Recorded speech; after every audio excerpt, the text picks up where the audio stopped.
ആഗോള വ്യാപാര രംഗത്തെ രണ്ട് വൻ ശക്തികൾ തമ്മിലുള്ള വ്യാപാര യുദ്ധം ദിനംപ്രതി രൂക്ഷമാവുകയാണ്. ചൈനയുമായുള്ള നയതന്ത്ര ബന്ധത്തിന്റെ മിക്കവാറും എല്ലാ മാർഗങ്ങളും പൂട്ടിക്കെട്ടിയ അമേരിക്കൻ പ്രസിഡന്റ് ഡൊണാൾഡ് ട്രംപ് തന്റെ ഏറ്റവും കരുത്തനായ എതിരാളിയായി കണക്കാക്കുന്ന ചൈനീസ് തലവൻ ഷീ ജിൻ പിങ്ങുമായി നേരിട്ട് ഒരു ചർച്ചയ്ക്കാണ് ഇപ്പോൾ തയ്യാറെടുക്കുന്നത്.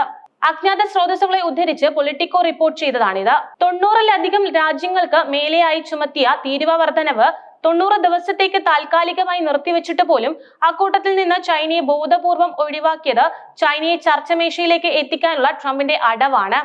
എന്നാൽ അമേരിക്കയുടെ ഉൽപ്പന്നങ്ങൾക്ക് 125% തീരുവ ചുമത്തി ചില പ്രധാന കയറ്റുമതികൾ നിയന്ത്രിക്കുകയും ചെയ്തുകൊണ്ടാണ് ചൈന തിരിച്ചടിച്ചത്.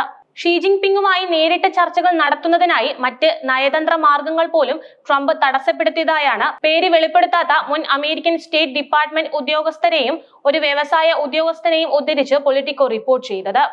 റഷ്യൻ പ്രസിഡന്റ് വ്ളാഡിമിർ പുടിനുമായി നേരിട്ട് ഇടപെടുന്നത് പോലെ ഇപ്പോൾ ട്രംപ് പ്രസിഡന്റ് ഷിയുമായി നേരിട്ട് ഇടപെടാൻ ആഗ്രഹിക്കുന്നു എന്ന് ഒബാമ ഭരണകാലത്ത് നാഷണൽ സെക്യൂരിറ്റി കൗൺസിലിലെ ചൈന, ത്വയാൻ, മംഗോളിയ എന്നിവയുടെ ഡയറക്ടറായിരുന്ന റയാൻ ഹാസ് മാധ്യമങ്ങളോട് പറഞ്ഞു. കൂടാതെ ചൈനയുമായുള്ള ബന്ധം കുറയ്ക്കുന്നതിനും ചൈനയിൽ സമ്മർദ്ദം വർദ്ധിപ്പിക്കുന്നതിനും അമേരിക്കൻ വ്യാപാര പങ്കാളികളിൽ സമ്മർദ്ദം ചെലുത്താൻ സാധ്യതയുള്ള താരിഫ് ഇളവുകളെ കുറിച്ചുള്ള ചർച്ചകൾ ഉപയോഗിക്കാൻ ട്രംപ് ഉദ്ദേശിക്കുന്നുവെന്ന് പേര് വെളിപ്പെടുത്താത്ത സ്രോതസ്സുകളെ ഉദ്ധരിച്ച് കഴിഞ്ഞ ആഴ്ച വാൾസ്ട്രീറ്റ് ജേണൽ റിപ്പോർട്ട് ചെയ്തിരുന്നു. ചൈനയുമായുള്ള വ്യാപാരം പരിമിതപ്പെടുത്തണമെന്ന് ലോകരാജ്യങ്ങളോട് ആഹ്വാനം ചെയ്യുന്ന അമേരിക്കയ്ക്ക് ശക്തമായ ഭാഷയിൽ തന്നെയാണ് ചൈന മറുപടി നൽകിയത്.